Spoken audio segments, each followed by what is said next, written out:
एक बार कुछ बच्चे एक नाग को मार रहे थे। एक राजा ने उसकी रक्षा की। राजा पर प्रसन्न हो नाग ने उस राजा को जानवरों की भाषा समझने और बोलने का वर प्रदान किया था, किंतु उसे यह चेतावनी भी दी थी कि यदि वह उस बात की चर्चा यदि कभी भी किसी से करेगा तो उसके प्राण चले जाएंगे। एक दिन राजकीय कामकाज के बाद राजा जब अपनी प्रिय रानी के साथ एक बाग में बैठा कुछ खा पी रहा था, तभी मिष्टान्न का एक छोटा सा टुकड़ा नीचे गिर गया। थोड़ी देर में वहां एक चींटी पहुंची और उस टुकड़े को देख खुशी से चिल्ला उठी, अरे वाह!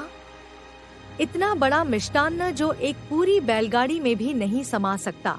फिर वह उस टुकड़े को उठा ले जाने की चेष्टा करने लगी।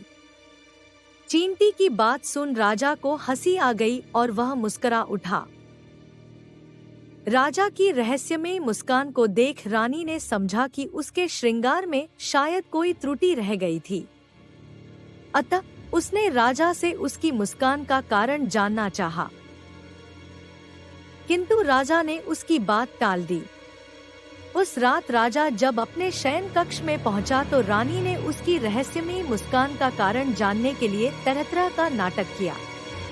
अंततः राजा को हार माननी पड़ी और उसने रानी से कहा कि यदि वह कारण बताएगा तो उसकी मृत्यु हो जाएगी। इस बात को भी सुनकर रानी अपनी जिद पर अड़ी रही।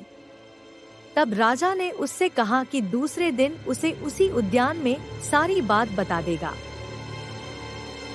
दूसरे दिन जब राजा अपने अनुचरों के साथ उसी उद्यान में